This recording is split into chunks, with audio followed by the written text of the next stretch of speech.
Hello, welcome. My name is Reverend May Elise Cannon. I'm the Executive Director of Churches for Middle East Peace. As people are joining us, we would invite you to type your name and where you're located in the chat as a way of saying hello. I'll introduce our guests incrementally as we get to know one another. Again, the name of this webinar is Israel-Palestine, Recent Developments, Difficulties Ahead. And this conversation, it's a part of the Father Drew Christensen Holy Land Lecture Series. I wanted to just take a moment and tell you about Father Drew. I had the privilege of knowing him over the last 5 years or so of his life. He was the Distinguished Professor of Ethics and Human Development at Georgetown University. He was a consultant to the Holy See and the U.S. Conference of Catholic Bishops, as well as a consultant to the Vatican Secretary of State and the Holy See's Permanent Observer Mission to the United Nations. He served as the U.S. Bishop's Office of International Justice and Peace, and he was also former editor of America Magazine. Father Drew was a long supporter of Churches for Middle East Peace, and he initiated a group that we started called the Catholic Advisory Council at Churches for Middle East Peace.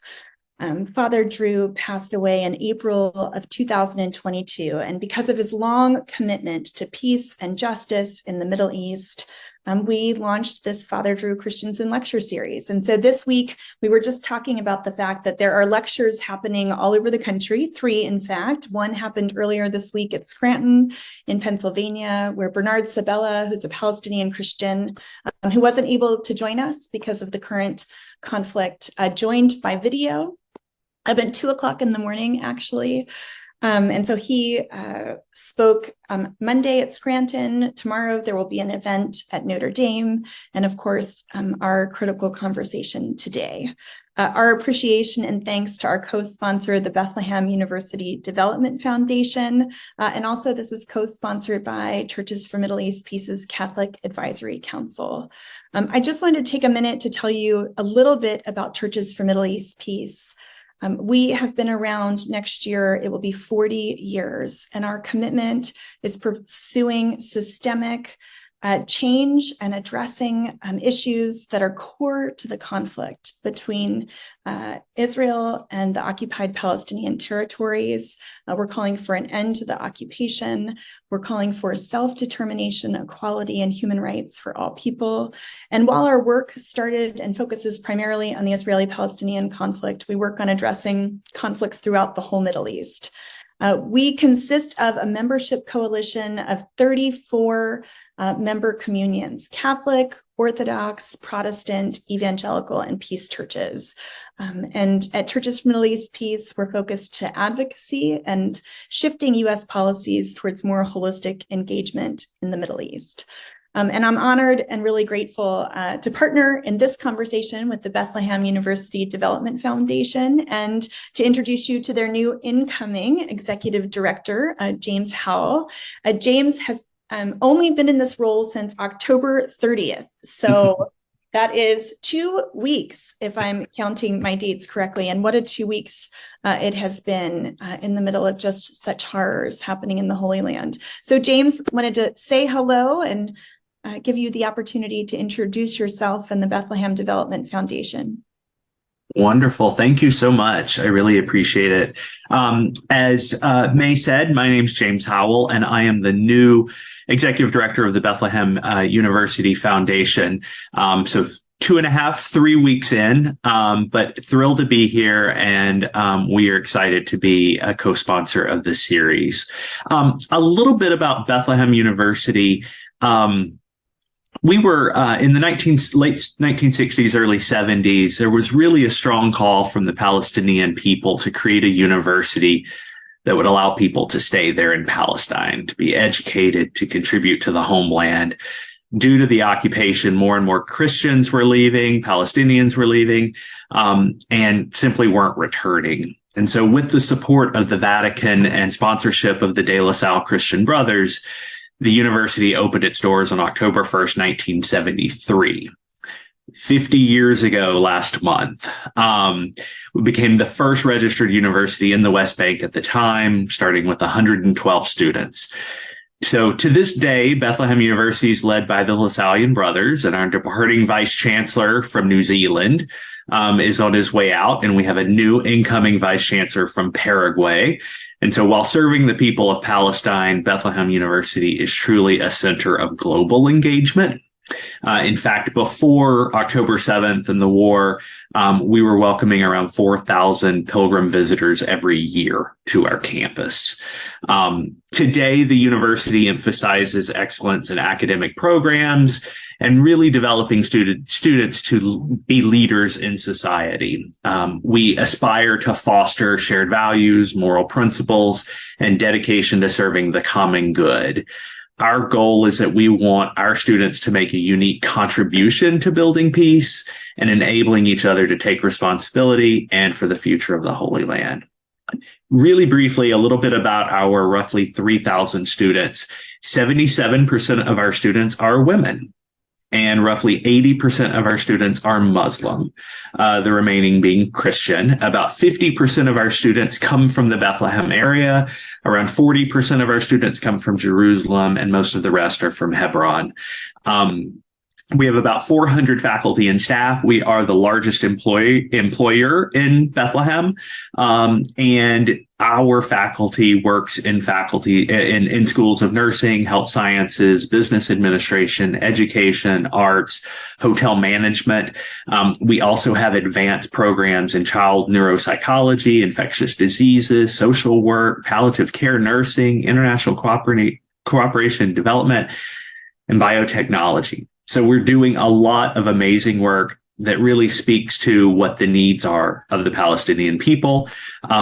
We also sponsor the Palestine Institute for Biodiversity and the Palestine Museum of Natural History.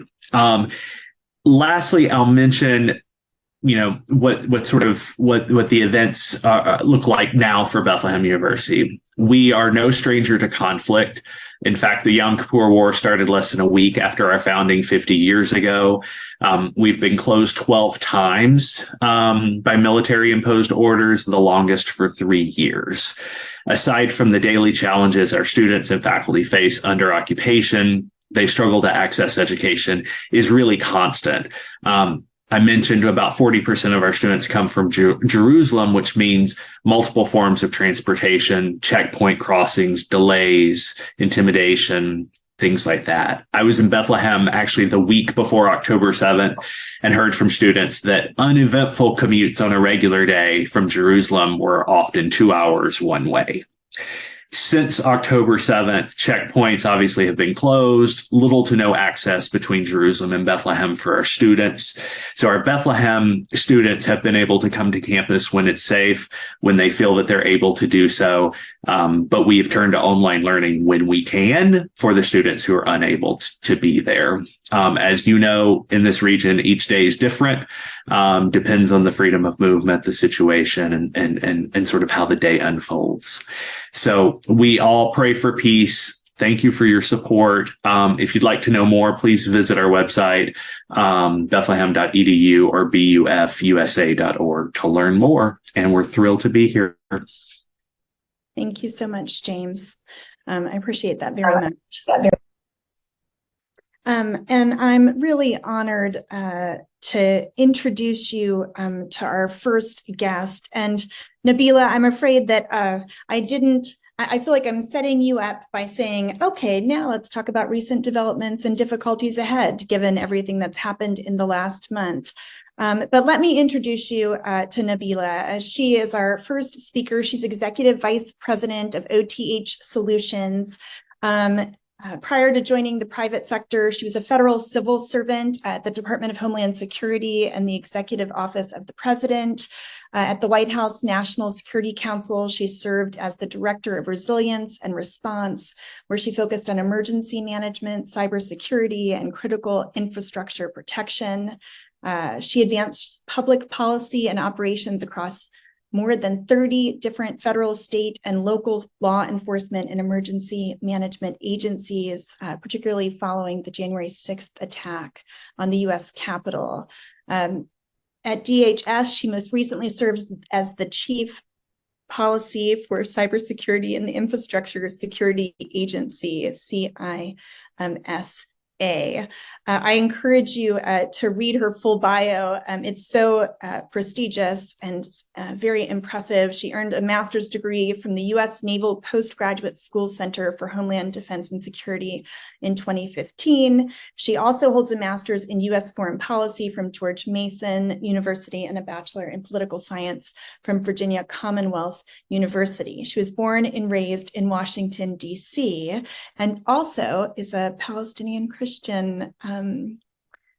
which I think is just wonderful. And so we're so honored to have you with us here, Nabeela, and are very eager to hear what you have to say, because the events unfolding as a result of what the world is calling the war between Israel and Hamas, and the realities of what's happening in the land that we Christians often call the Holy Land, seem to be anything but holy. Holy. Yeah. That's right. That's right. So thank you. Thank you for being with us.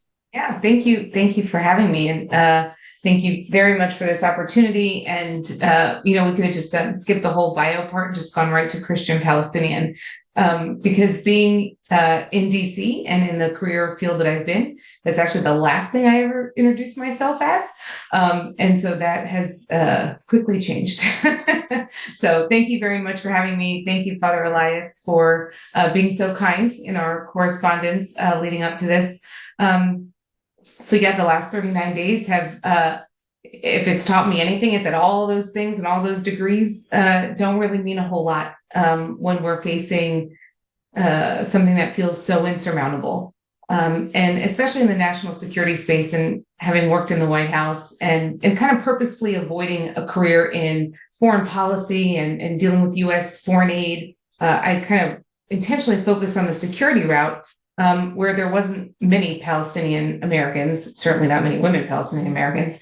And so I don't sit here today suggesting that I know any more than anyone about any topic, but grateful to be a part of the conversation and contribute where I can. So yes, I am a first generation Palestinian on my paternal side, and second generation maternally. I think it's relevant to say that in this group and this part as well. I was born Antiochian Orthodox Christian, but this kind of strong personality I sometimes have didn't lend itself towards me not being an altar girl. I didn't get that. And so and to be fair, my priest at the time was a bit challenging. And so I quickly, my parents realized they were not going to stop me. So they embraced it, and I became Brethren, and I became Lutheran. And then I even went down the routes of Easter, not just the Abrahamic religions, right? Although I did play a little bit in Catholicism and Islam, but I ran the gamut of things, and ultimately, ironically, it led me back to the Antiochian Orthodox Church. Although if Father Tom was on here, he would probably not know me by name, but he would know me by the shenanigans that I try to pull at the archdiocese. So I don't think they're shenanigans, but nonetheless. So yeah. So going, where we are today, professionally, like I said, I didn't intend to really go the route that I have, but after 9/11, I quickly learned that I needed to in some way, and hopefully from the outside in addition to the inside out, combat what was really transparent on how this was going to continue to play out if things and status quo didn't change. And so being a Palestinian Christian was probably the last thing that I would say oftentimes.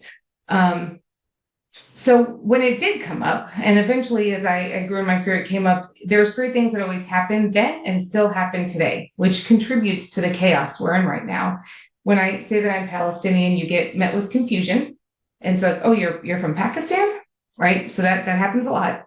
And having traveled to 38 of our 50 states for my various jobs, it didn't really vary too much. The second one was sympathy. You get the empathetic guys, the sympathetic guys, and you know that they know. And then the third one was some terrible hybrid of skepticism and disdain. And then that also tells you that you know what they know. And so it's always been a topic, right? And then So as I think about what do we do now, I just kind of always thought I'm gonna start with the hearts and minds, to the extent of reminding people, or maybe even giving them their first understanding that Jesus wasn't born in Kentucky. And so that is a theme that I actually coined across various offices. And it became this kind of silly tagline that followed me everywhere I went, that Jesus wasn't born in Kentucky, because naturally people they don't know, right? That they don't recognize that Ramallah, which is from the land from which I hail, or my family hails, was a predominantly Christian town. And the history of it has been the history of all of this, quite frankly, even, since 1917, we've been made to feel that it's too complicated, it's too much, it's too confusing. Quite frankly, at the most academic level or at the most basic human level, it's not that complicated. We're humans. So this is insanity. And then academically, we can pretty much figure out how we got here. So I guess when there's three things I could say, at the risk of suggesting that any of this is more complicated than the other. The first challenge I've had the last 39 days, more than any other point in my career and in my life, has been reiterating that message that Jesus wasn't born in Kentucky, but it shouldn't matter if I was Christian or Muslim, or Jewish, or if I was a complete atheist. The level of desecration and the dehumanizing of everyone is unfathomable, except it's real. So that's the first one. I think Christian Palestinians, our voice has gotten lost in this for a very long time. And by the destruction of the oldest church in Gaza, we know that there's nothing sacred anymore. So that's that's like the worst thing I've understood the last 39 days, but also one of the most important. The second one is, I found the greatest challenge lately is knowing who the allies are. Like knowing where to start and knowing where to stop with different audiences or different people. Grateful that people want to talk, and I've done my best to create a safe space for that to happen. But it's not, you don't always know who you're talking to. And it kind of reminded me, I was talking to my spiritual father about this, and he reminded me of, St. Paul in Acts, when he kind of said, I'm going to put a pause. This is Nabeela's version of what St. Paul said, I'm sure much more eloquently, but I'm going to go ahead and put a pause on preaching to this group, and I'm going to focus on the Gentiles because I'm not making any progress here and I'm a little bit at risk. And as he said in, I guess, Matthew, it was, shake off the dust and keep going. Or Jesus told his disciples, shake off the dust and keep going with your evangelism. So that's kind of where I put my energy. I'm really trying to figure out professionally and personally where to put my energy and how to best apply it, because it's not easy. And then the third one is horrific, and I don't even know where to begin. But it is the most difficult, and that is, how do we start as Christians to have real talk about the role of the evangelical Christian movement in this situation? It is what it is. This is not a U.S. only issue. It's not an Israel only issue. It's not an oil only issue. It's not a new canal only issue. There are all these other things that contribute to how we got here, but the reality is the birth of the 19th century ideology of dispensationalist, the premillennial dispensationalism is a big deal. It's how we got here, and how do we make peace and figure that out? Because I don't see that changing. I don't see any of this getting better, quite frankly, until we figure that out and educate people on it, and start to move forward together. So that's kind of my quick blurb. I look forward to more discussion, though. Thank you. And I so appreciate, I was taking some notes while you talk. I've been very active in conversations about what's been happening, and your reminder of Jesus telling us to shake the dust off our feet and to know the work that we're supposed to do and continue to do it is such a good word. It's such a good word. So thank you. Thank you for all of the words that you shared. Well, I'm honored to introduce you to our next panelist. And I first met Reverend Elias Mallon when I was on a panel with him a long time ago. at a Catholic social workers gathering. He's a native of New York. Father Mallon is an ordained member of the Franciscan Friars of the Atonement. Is also knighted as a Knight of the Holy Sepulchre. Do I have that right, Father Mallon? I always get the order of all of those things. I get all the words, but I put them in the wrong order, so I apologize. There are many, many things I could say about Father Mallon. He works for the Saniwa, the Catholic Near East Welfare Association, as the special assistant to the president. Saniwa supports charitable, educational, health, and development projects in the Middle East, Ethiopia, Eastern Europe, and Southern India. He's responsible for representing Saniwa at the UN, research and interreligious dialogue, and is a regular contributor to One, the blog site of Saniwa. Are there other things? I feel like there's many things that I should say about you, but we're honored to have you with us and are eager to hear your thoughts about current realities and ways we're called to respond.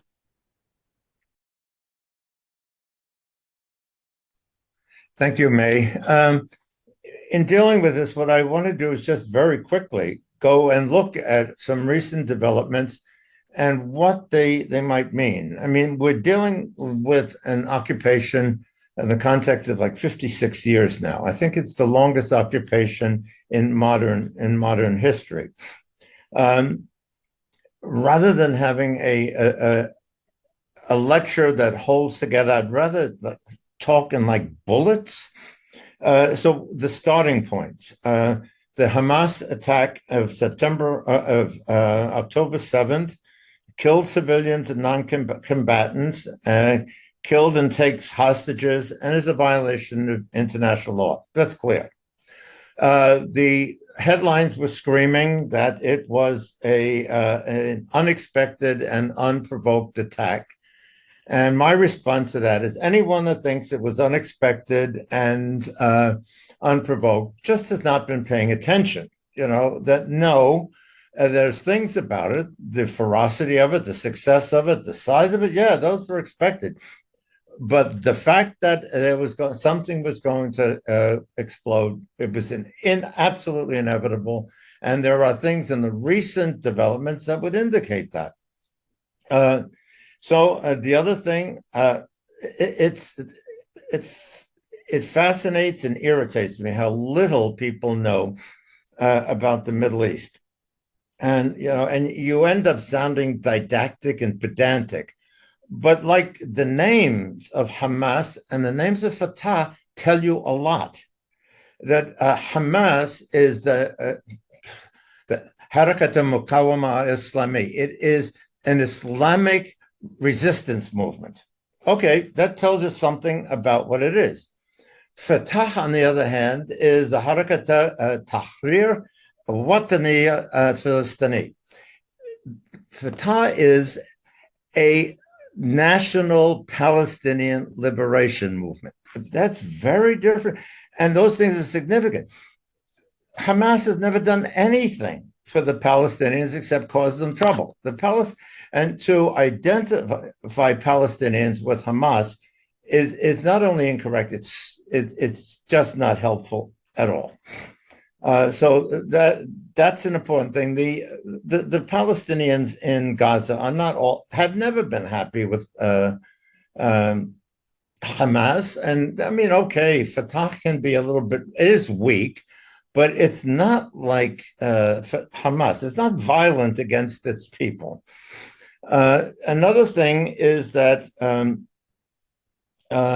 the right to self-defense delineated in paragraph 51 of the UN's Charter is acknowledged, but is not an unrestricted right.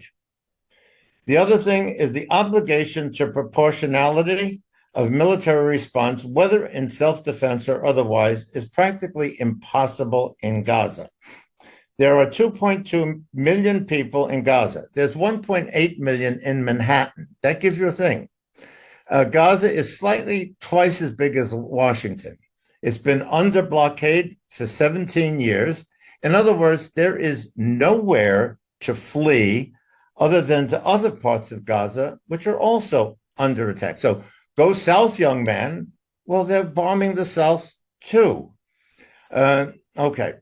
And the other thing that is important, and we have to keep in mind, is that in the modern world, and I'm very much ashamed to say America is, once again, number one, classical anti-Semitism is on the rise. And we have to be really careful and insist that anti-Semitism is wrong and that criticism of Israel is not anti-Semitism. Now, that's a battle you've constantly got to keep up, but it's worth keeping up. If I look at some of the most recent events that have gone on in the Middle East, and the other thing with the Middle East, and Nabeela, the Middle East is predictably unpredictable.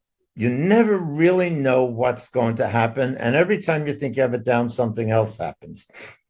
But there are some things that I think are important, and I've put them in, again, bullet form. The 1967 is the beginning of the occupation. It's not the Nakba. It's like 30 years after that, but it's the beginning of the occupation of the West Bank and Gaza. Jumping ahead more recently, 2018, the Israeli government amended what's called the Basic Law, and it was declared constitutional by the Israeli Supreme Court in 2021, and it all but disenfranchised non-Jews. Okay, that certainly did not help things in terms of peace, cooperation, and one or two state solutions. In 2021, oh, and by the way, Nicole, she's got a new fan here, will put up links that for what I'm saying, so that I encourage people, if it's a large thing, read the executive summary. In 2021, the Human Rights Watch published a study, so 200 pages. I read it all. You read the executive summary on apartheid in Israel in 2021.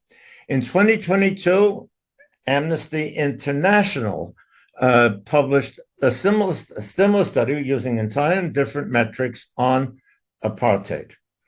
Now, whatever you want to say, that, just to jump up and down, scream, and accuse Human Rights Watch and Amnesty International of anti-Semitism is at best disingenuous, and at worst silly. They are not. They are. They can be brutally honest, but they're not biased. So that, and sometimes the louder the protest, that thing from Shakespeare, methinks the lady doth protest too much, that you have a nerve has been reached here.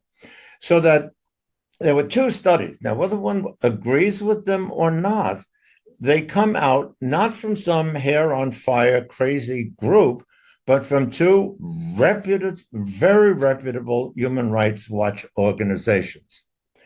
In 2022, there is the election of an ultra-right government in Israel. It's a coalition government, which I think depends on 3 votes, which means 3 votes can bring the government down.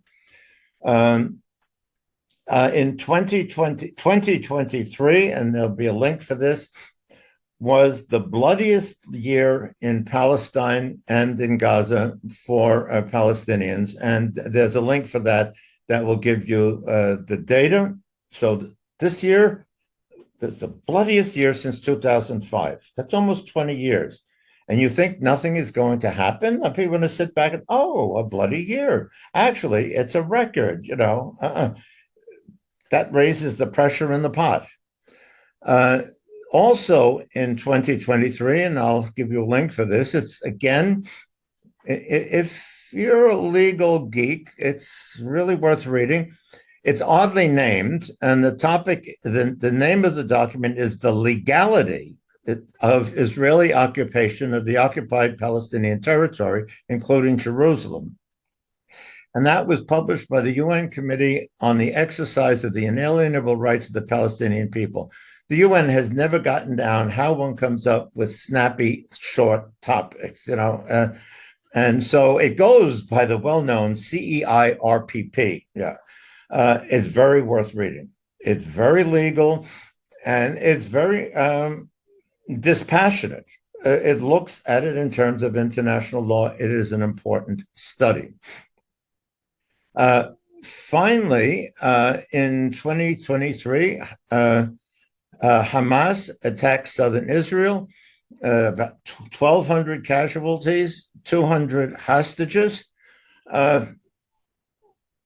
Again, I like to put things in context. 1,200 people were killed on October 7th. That is wrong. It's immoral. It's illegal by any standard. But for every person that of those 1,200 that were killed, 4 Palestinian children have been killed. For every single every single person that was killed by Hamas on October 7th, 4 Palestinian children died. And that's not counting adults. Nothing justifies that. And we cannot forget it. We can get caught up in the weeds with things, but children are dying. That's wrong. It cannot be. It must not be. So, in addition, and lastly, and there's links to these, there is the annual report of the UN Special Rapporteur on the situation of human rights in Palestinian territories, again, since 1967. I wish they'd get somebody from Madison Avenue to teach them how to do things snappy. The 2 rapporteurs, Michael Link, a Canadian who was in from 2016 to 22, and the present, Francesca Albanese, an Italian, who have been forbidden access to the occupied territories by the Israeli government, have uniformly been critical of the Israeli record regarding the human rights of Palestinians. Now,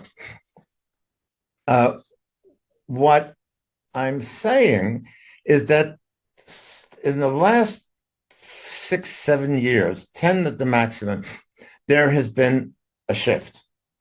That there's been scholarly studies done on apartheid in Israel.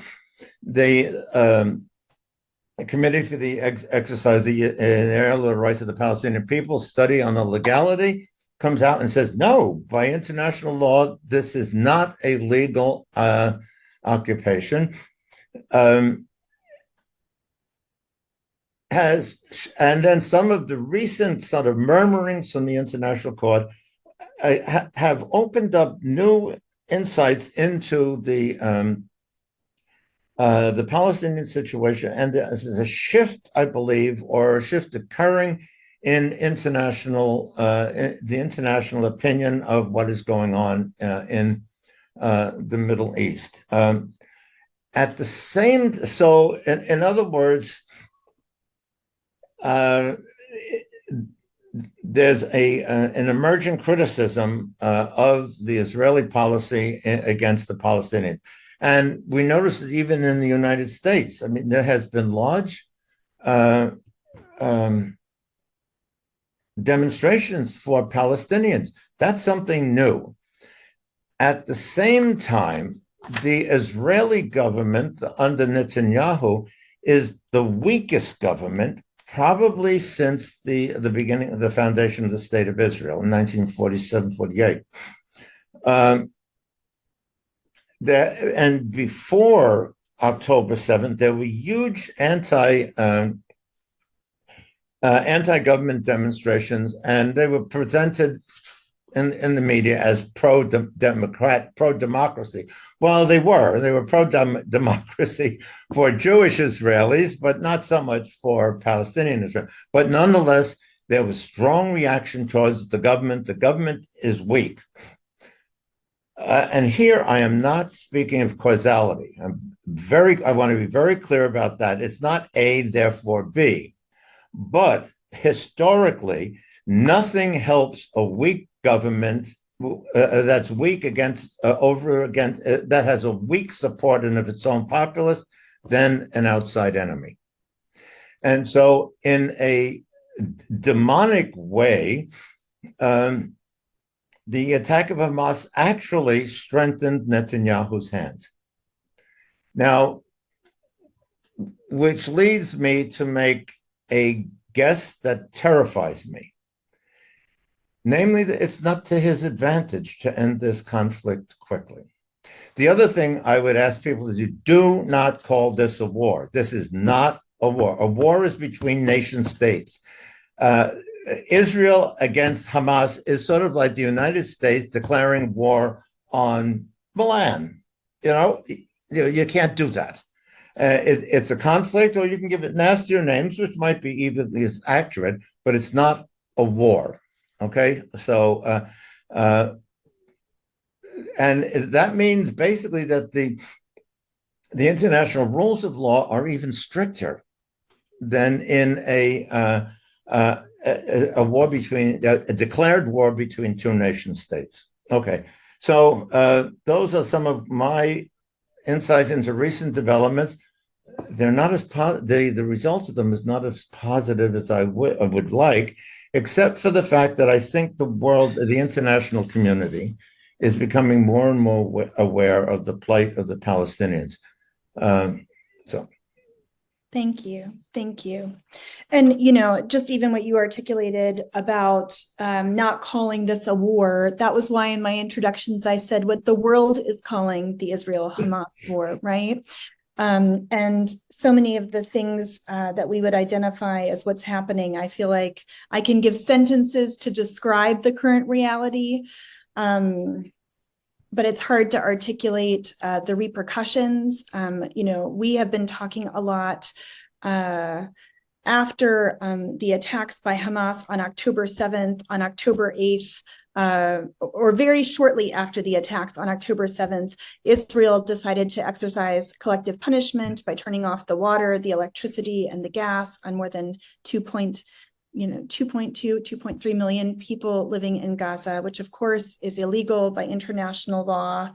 And each of these components, I feel like, at Churches for Middle East Peace, we're called to respond to them.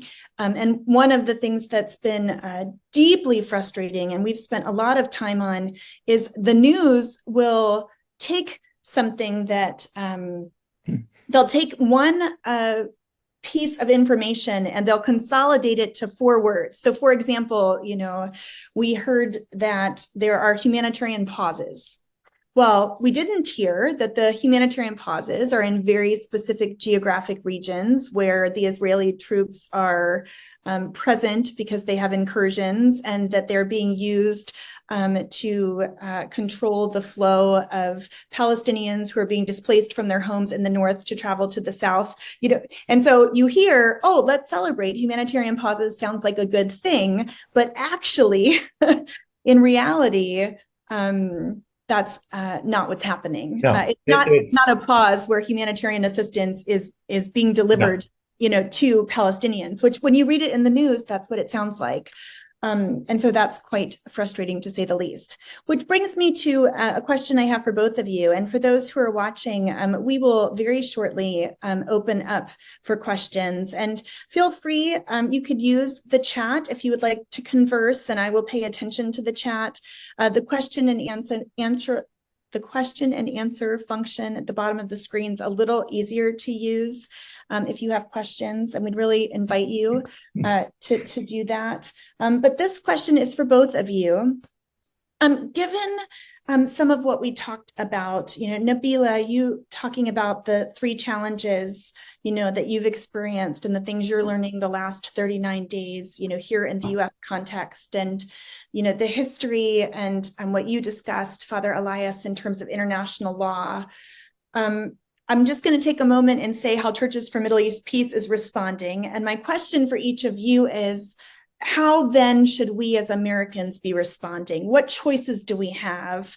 How can we constructively engage? What are the best points of engagement for us forward? And at Churches for Middle East Peace, our number one request is that people would engage by contacting your members of Congress. We have an action alert that's on our website. We'll put that in the chat.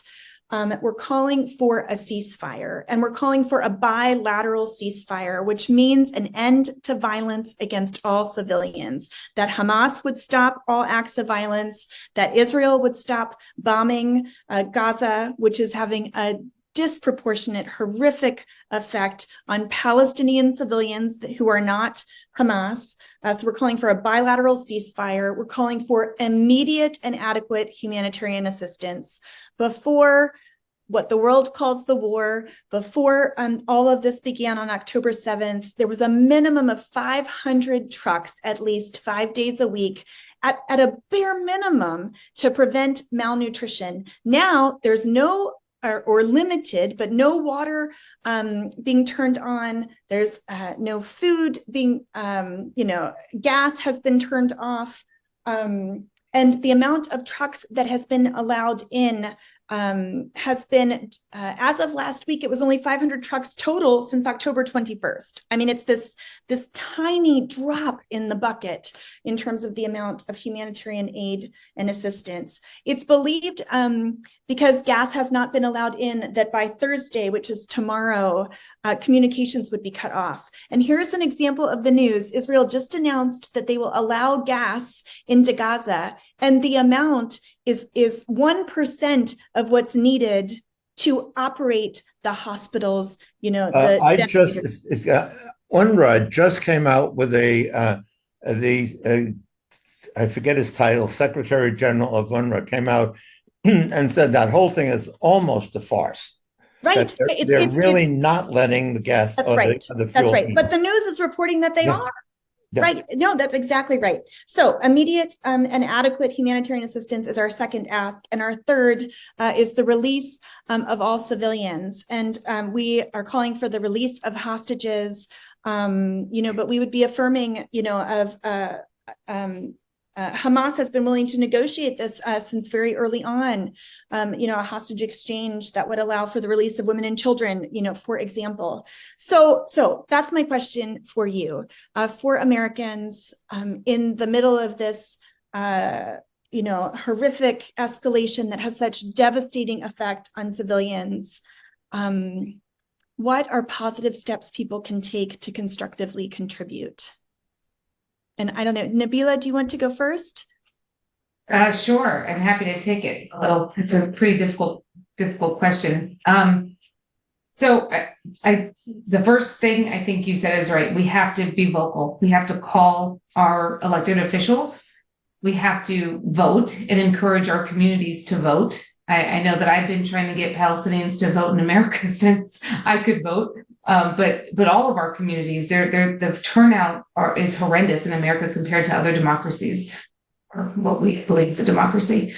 So we have to call. It takes not even 2 minutes to make the call, to send an email, to leave a voicemail, and keep the momentum going. This is a complete marathon and not a sprint, and the exhaustion and the fatigue is already setting in. There's been UNRWA actually reported the drops in numbers that they've seen in calls to Congress and the traffic. So make the calls. Personally, me and everyone has the option of find out what it is that you can contribute. So in my world, I can offer my house. I have a house. A lot of the communities here of advocates, they have apartments in small spaces. So we literally turn my basement into humanitarian headquarters. If you've watched on Instagram, there's several die-ins and protests that's happening in my basement, and not just mine, but many people around the DC area. So contribute that way financially, right? Just keep the momentum going.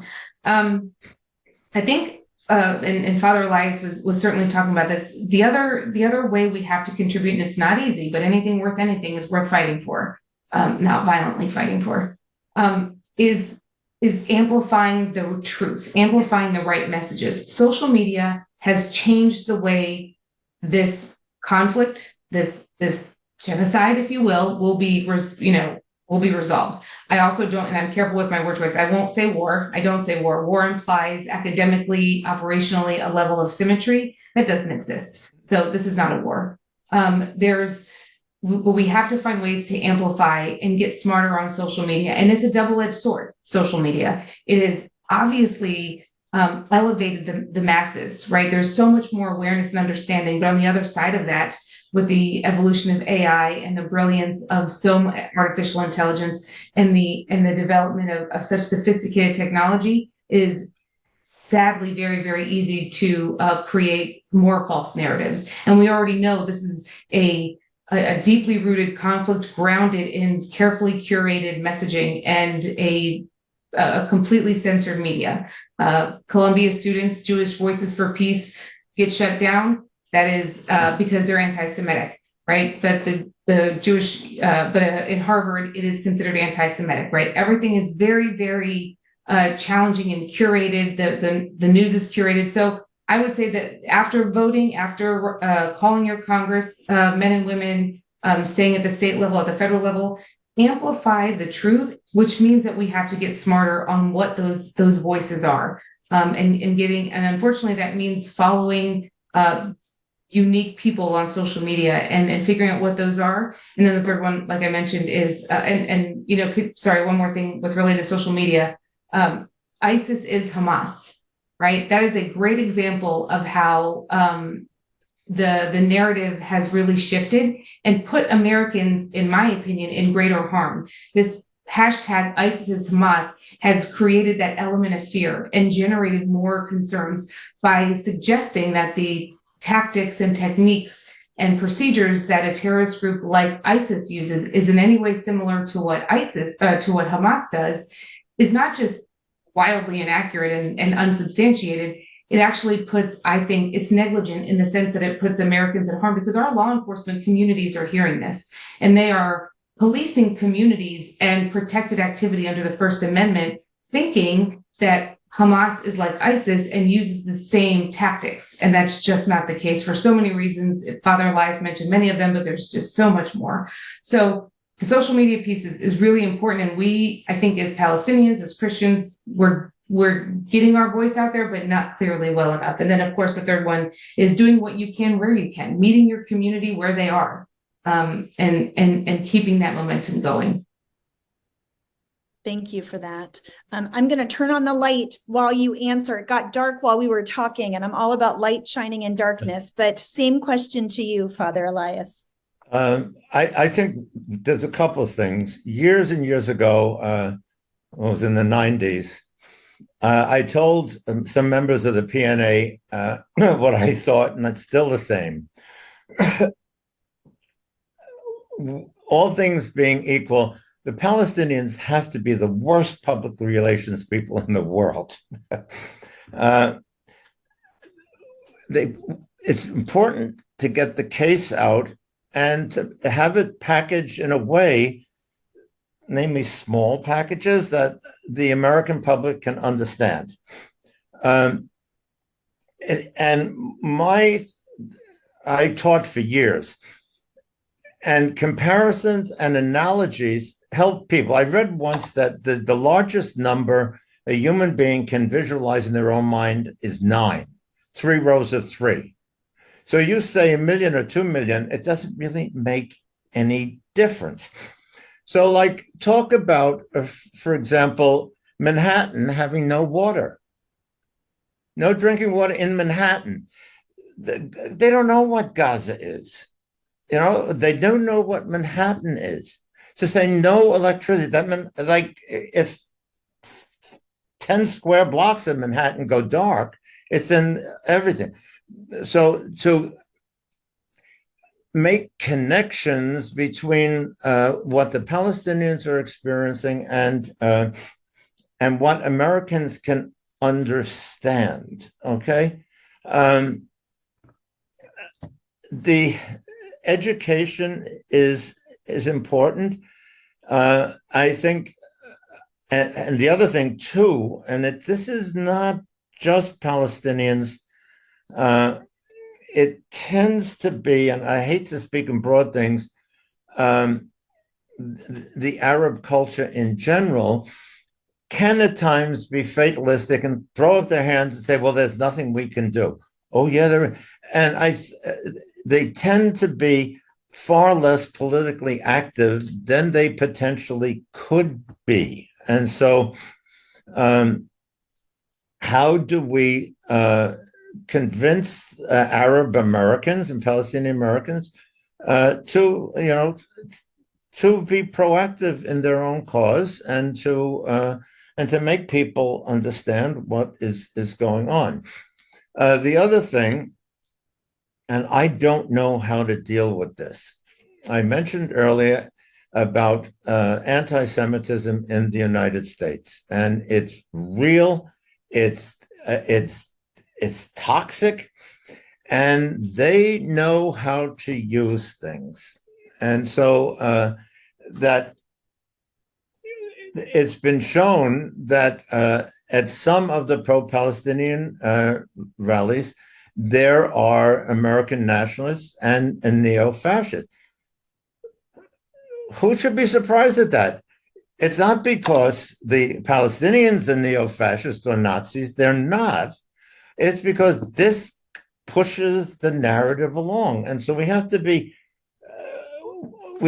careful, and I think attentive, of making allies within the Jewish community, both in favor of the cause of Palestinian justice, but also connected with that is the Palestinian justice and anti-Semitism.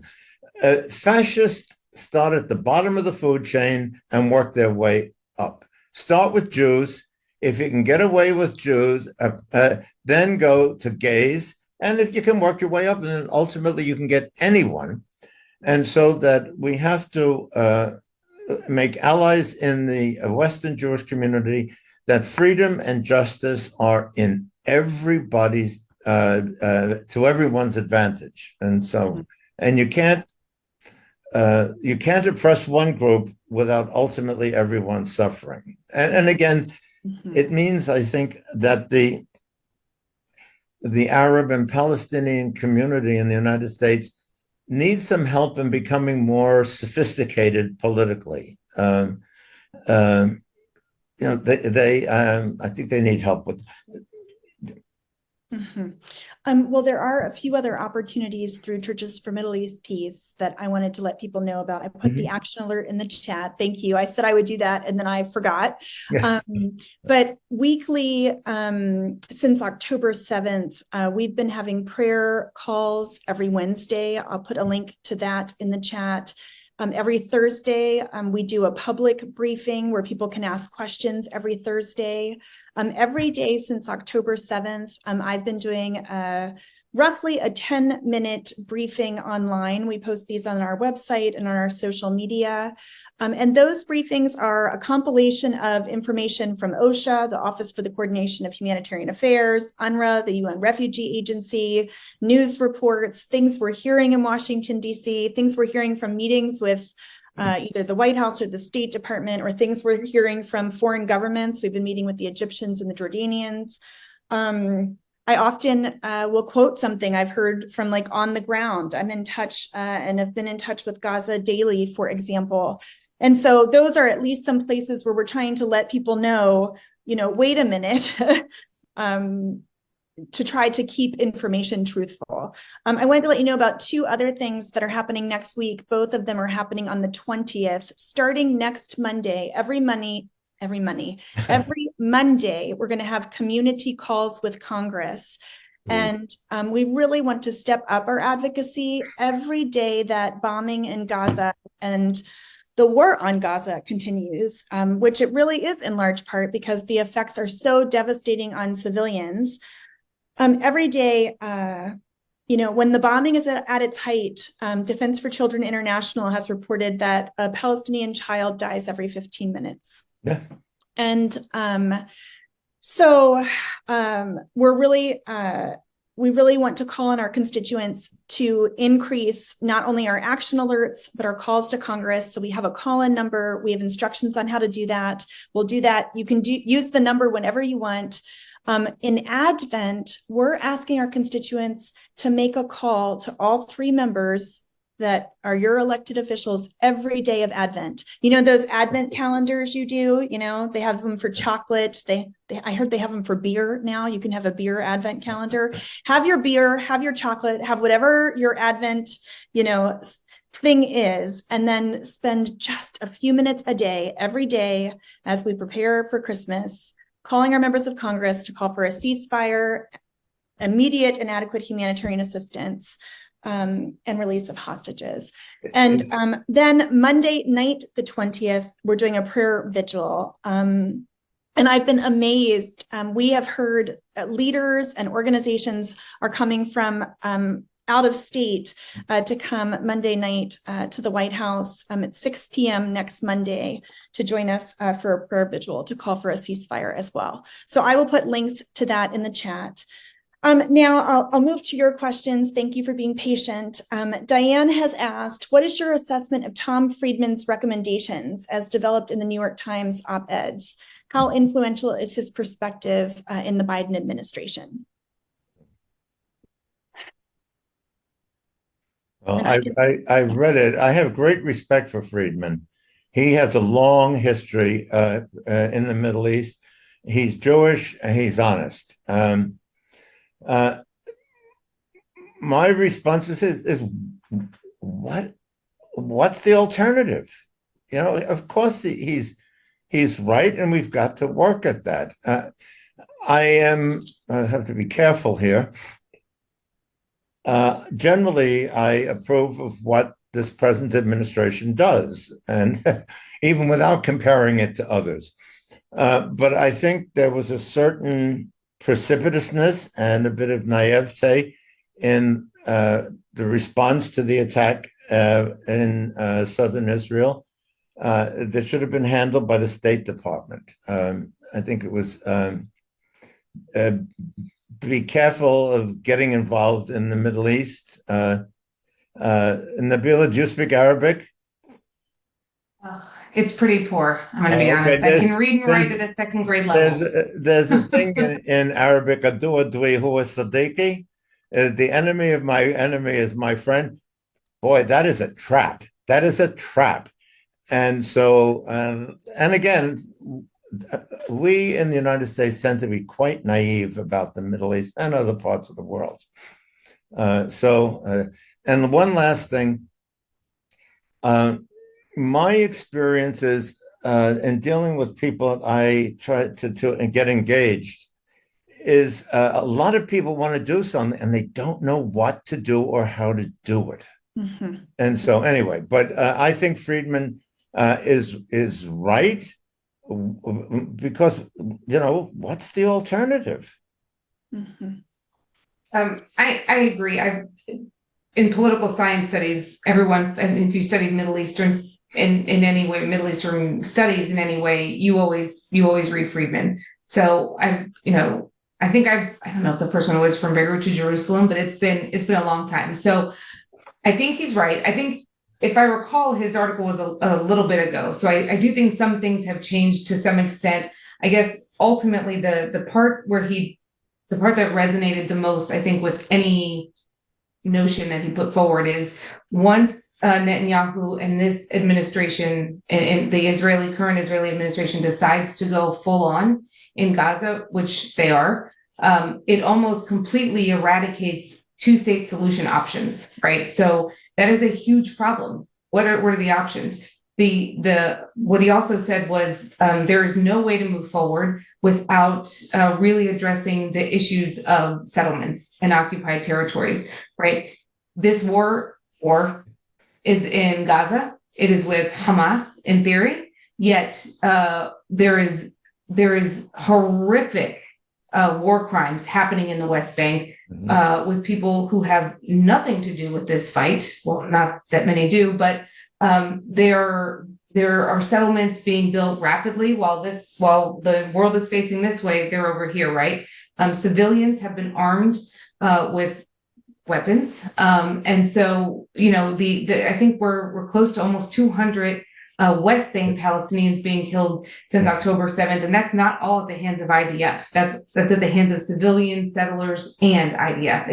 It's insanity. And because of social media, like I said, A lot of it is coming is much more visible, but it is it's not on a Western common mainstream media. So Thomas Friedman's right. If for nothing else, I think he's right on a lot of things. If for nothing else, he says that there's really no chance of any sort of solution, one state, two state, any state, without a real talk about the settlements. And I don't remember where I read it, but there was a discussion about what is a one or two state solution, and some people thought a one state solution, being an Israeli state, was a solution, whereas I think the majority still hope for a two-state solution, with Jerusalem being a mediated area.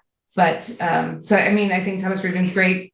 The settlements are always going to be an issue. There's really no discussion without discussing that. When speaking, I never speak of two-state solution anymore. I always say two viable states.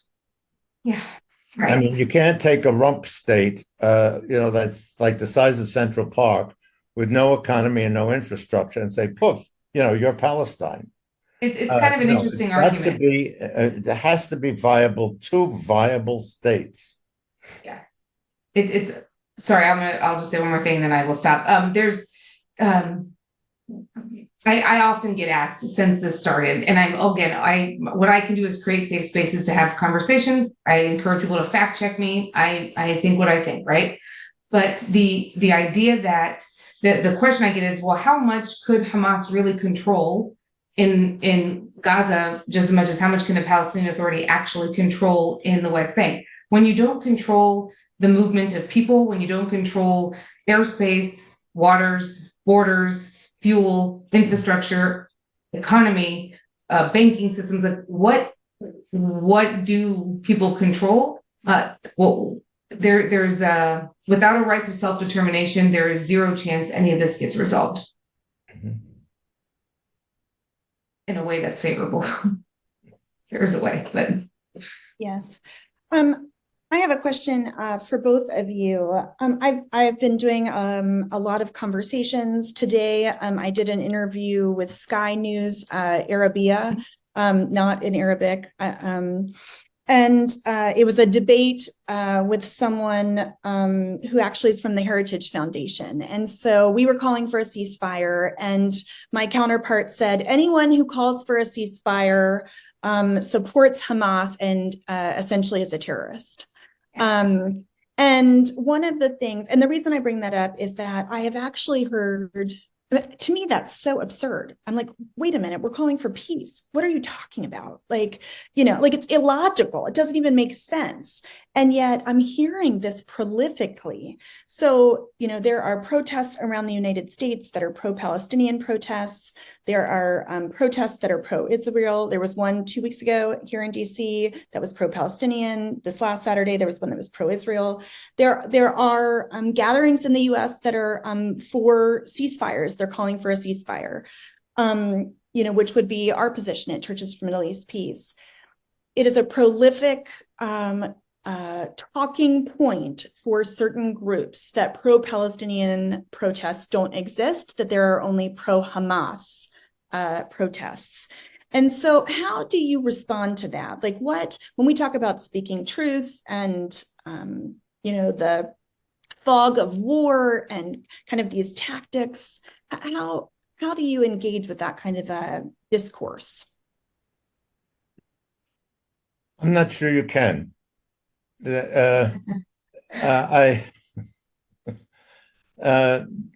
I'll quote someone else so I don't have to take responsibility. Goethe said once,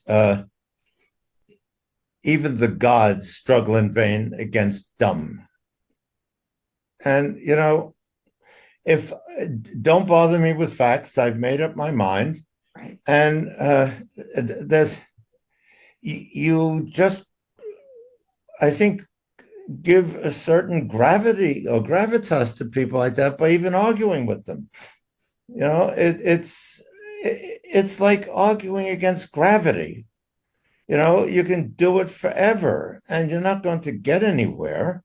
And so I would be respectful, but I say, I totally I not only disagree with your opinion, but I think it's morally reprehensible. And if you don't like that, well, so what? That's, I say with all due respect, and then you move on, because deal with people you can change, and there's some people you just never will change. I don't disagree at all. I think that kind of goes back to the first thing, one of the first things I said, which is the biggest challenge I think for me lately has been to learn my audience, understand who I'm speaking with, because it changes. Some people I will be able to compel to their humanity, and it doesn't matter what is going on. You can never justify bombing a hospital or cutting off food and water before bombing a home, right? These are already refugees. 75% of Palestinians in Gaza were already refugees. So there's no sense, right? So some people you can compel to their humanity. I also, unfortunately, I have not learned the discipline yet. Father Elias, just stopping while I'm ahead. So I just have to keep trying. I'll stop eventually, which is where the St. Paul message of knowing who you're talking to and quitting. Father St. Paul didn't say quit while you're ahead, but that's my modern day interpretation of it. So I'm learning that skill kind of, so I have to learn where they're coming from. So I will, if they want to have a theological discussion, I don't claim to be a theologian, but I do think that I understand a little bit more about the role of Christianity and why the U.S. has taken the position it's taken in terms of funding and support and curated narratives and eye for an eye versus turn the other cheek, which is what we learned in the New Testament. So I have conversations, and I try to invoke a conversation about premillennial dispensationalism. And if they turn their cheek or they don't understand what they're saying, then I know that's not even someone I can engage on that level. It's blind. It's a blind loyalty. So I try to learn when these things keep approaching, I try to learn where that person is coming from. I offer them resources to fact check me on. I have like a little card, I don't have any of course on me, where I have written down the names of Instagram content creators where I'm saying, follow them. Here's another news source. I'm not going to name them here. I don't want to get in trouble, but I'm happy to share them later. Here's an alternative perspective. If you don't believe me or don't want to talk to me, try this, right? And then inevitably, there are just some people who don't want to hear it, especially in this area at times. So then I just move on, and I find a next hopeful ear that I can compel to from a academic side, a humanitarian side, a logical side, any side. Give me one, I will try.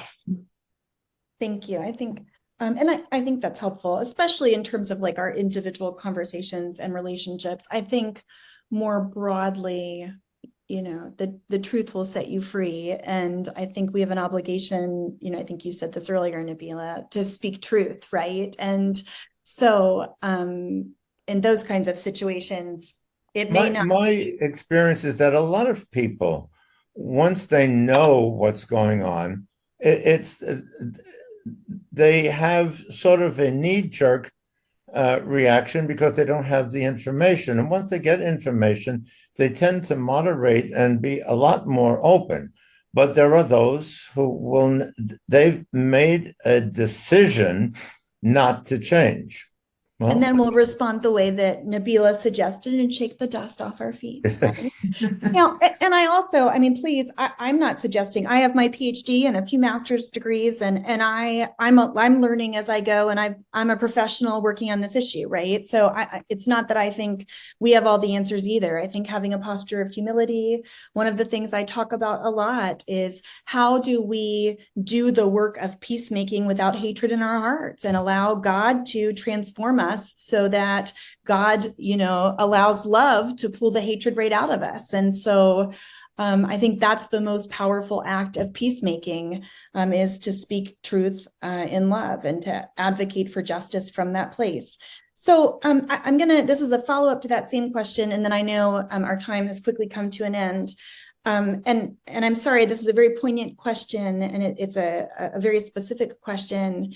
But it's kind of been the hottest thing in terms of the specifics of the news. So we've been hearing a lot about the hospitals, Al-Shifa Hospital and all of the hospitals in Gaza and the tactics of the Israeli ground incursion. So as of a few days ago, it had been reported that at least 4 hospitals in North Gaza had been surrounded by Israeli forces.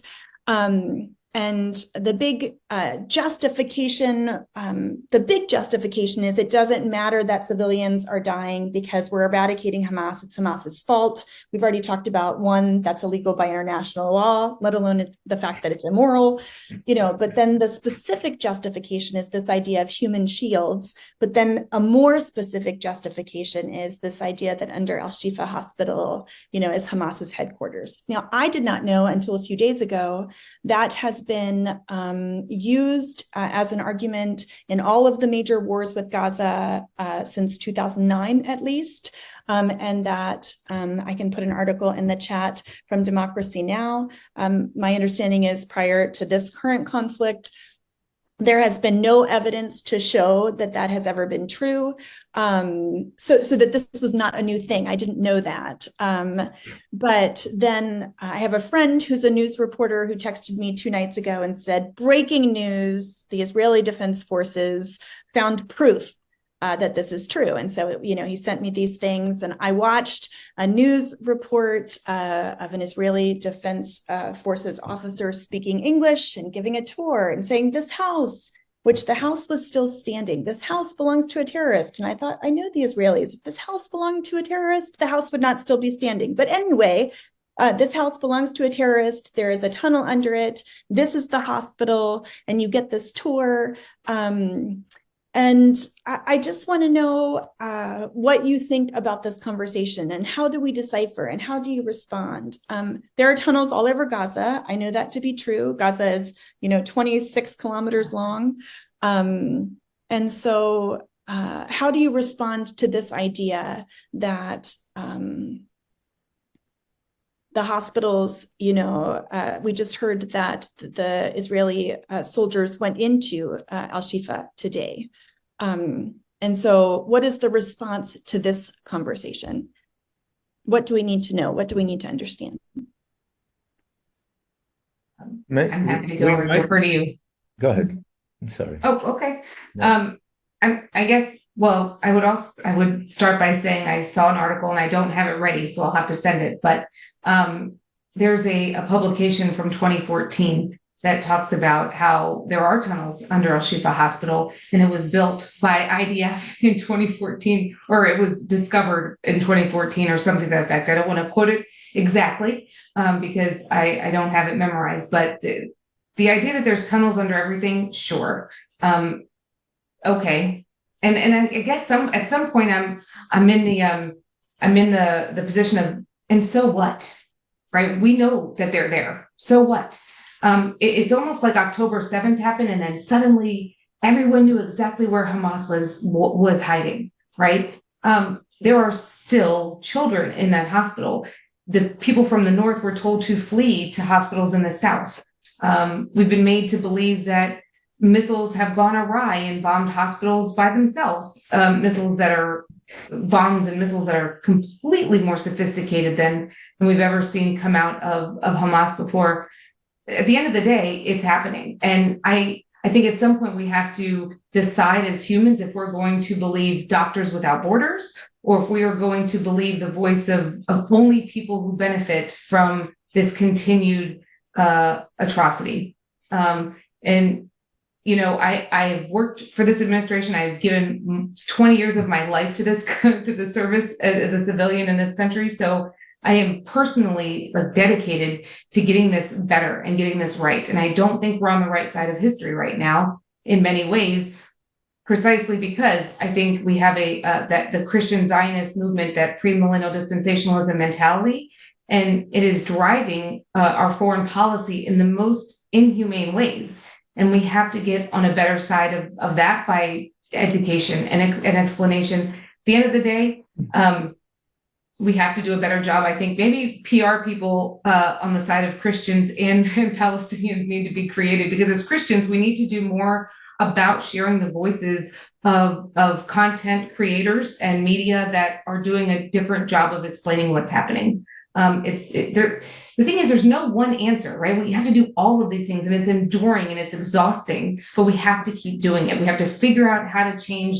the narrative. We have to figure out how to say, who cares where the tunnels are? Then go down and bomb them, or walk down there and do something. But bombing a hospital full of people seeking asylum and help who don't have water and food is not the right answer, no matter what, no matter who is there. Thank you. Thank you. Father Elias. Sometimes I think we can overthink things. And the bottom line is that bombing hospitals, killing children, and killing sick, elderly people is wrong everywhere and at every time. As not just as Christians, but as people with ethics, the end never justifies the means. And so, there is a red line someplace, and often that red line is a dotted line, and but it's not always a dotted line. And hospitals, it seems, hospitals and children and the elderly and non-combatants. I think Nuremberg gave us some pretty clear legal indications about what's allowed and what's not allowed. And it's there's no discussion, at least for me, about the morality of, even to say it, the morality of bombing hospitals and the morality of bombing hospitals with children in them. Like, this is a discussion? No. And Father Elias, sorry, one more thing, Reverend. I hear you, right? Like, on what planet, I guess the Bible would say the fallen, or that word right now, is there any justification for bombing non-combatants by killing children? And we always say women and children, although my heart does kind of bleed for these fathers, so I'm gonna include them in there too. At some point, though, sadly, we have to get smarter as a people. I don't care what religion, creed you are. We have to get smarter as a people. And what is the counter argument to the justification of the other side, of whoever is condoning these, what we perceive to be war crimes? What is the counter argument to that? And this is why I spend most of my time actually following opinions and authors and politicians who I have different opinions with, because I want to understand if this is a war crime, if collective punishment we believe is a war crime, everyone thinks it's a war crime, how is that justified? I've spent the last few weeks trying to understand what is the Israeli perspective on how is this not collective punishment. And they actually have publications on how they've justified and defined it for themselves. And I think we all have to kind of get smarter on what the other perspective is, so that it helps inform our next approach. Because unfortunately, the humanitarian element of this is having very, very little effect on the electoral process in America. That's right. Well, one of the arguments I heard today was a comparison to World War II. And so in World War II, bombing the enemy was a necessary consequence to ending evil. And so bombing Gaza is a necessary consequence to ending evil. And I said, well, that's a terrible analogy, because the Palestinian civilians in Gaza are not the perpetrators the way that the Axis powers were perpetrators. We have to be honest here. I'm trying to think of the name of the East German town. It's not Leipzig, but it was firebombed. That was wrong. That was a war crime. It was done by the West. It's not like, we Americans tend to have this Manichaean way of everything is either very good or very bad. No, some things are, but not everything is. And so, like, we're the good guys, which means we can't do anything wrong. And in point of fact, we have. We committed war crimes in Vietnam. But I think, sorry, Father Elias, you interrupted me. And I think my point, no, it's okay. But I think you would argue that Hitler's regime shouldn't have been, even Bonhoeffer, who was a pacifist, became an interventionist because Hitler's regime was so horrible, right? Mm-hmm. So But I think my point is, like, just Nabeela, the argument for the justification is, and I think Father Elias, to your point, I think you're totally right, that it's this false binary of good and evil, right? And so there's this one side that's good and this one side that's evil. We label this side, even though it's not one side, right? You have one group that has decided to use military resistance, and brutality and as a mechanism, but you conflate. And I think knowing how to respond to that, because that lumping of all as evil is part of what then justifies, which gets to the point that you were saying, Father Elias, that the ends don't ever justify the means. So last comments from each of you as we close, please. Father Elias, you were speaking and I want to hear. It's one thing and then another. I have a friend who is a Muslim liberation theologian from South Africa, and we were talking once and about peace and blah, blah, blah. And he said, peace is the goal and the desire of the wealthy and powerful. Justice is the desire and the hope of the weak and the poor. And so I have never since spoken of just justice or just peace.